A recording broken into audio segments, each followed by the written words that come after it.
வணக்கங்க. உங்கள் கனவில் இவைகள் வந்தால் சிறப்பு, செல்வம், செல்வாக்கு. ஒவ்வொரு கனவுகளுக்கும் ஒவ்வொரு பலன்கள் உண்டு. நாம் பகலில் காணும் கனவுகளுக்கு பலன்கள் இருப்பதில்லை. இரவில் காணும் கனவுகளுக்கு மட்டுமே பலன்கள் இருக்கும். அதிகாலையில் காணும் கனவுகள் சீக்கிரமாகவே நிறைவேறிவிடும்.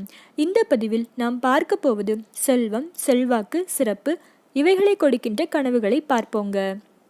பழங்கள் அல்லது பழங்கள் நிறைந்த மரங்களை கண்டால் செல்வம் சேரும். யானை உங்களுக்கு மாலை சூட்டுவது போல் கனவு கண்டால் உங்களுக்கு உயர்ப்புகள் கிடைக்கும்.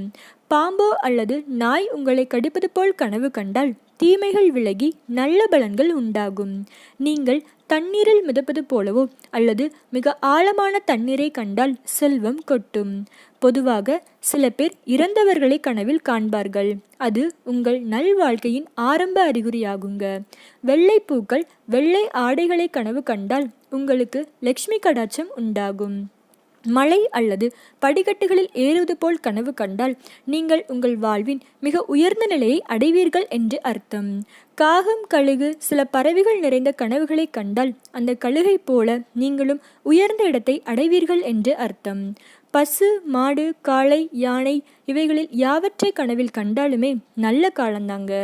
வீடு கட்டுகின்ற மாதிரியோ அல்லது பில்டிங் கன்ஸ்ட்ரக்ஷன் பண்ற மாதிரியோ கனவு கண்டீர்கள் என்றால் உயர்ப்புகளும் மேன்மையும் கிடைக்கும். கனவுகளில் நிலாவை கண்டால் தம்பதிகளுக்கிடையே அன்பு அதிகரிக்கும். இறந்தவர்களின் சடலங்களை கனவில் கண்டால் சுப நிகழ்ச்சிகள் நடக்குங்க. பூனையை கனவில் கண்டால் வியாபாரங்களில் நஷ்டம் உண்டாகும். இவ்வாறு நாம் காணும் சின்ன சின்ன கனவுகளுக்கு கூட அர்த்தம் உண்டுங்க. இந்த சேனலை பிடிச்சதுன்னா சப்ஸ்கிரைப் பண்ணிக்கோங்க. பக்கத்தில் இருக்க பெல் போன்ற பட்டனை ஆன் செஞ்சு வச்சுக்கோங்க. நன்றி, வணக்கங்க.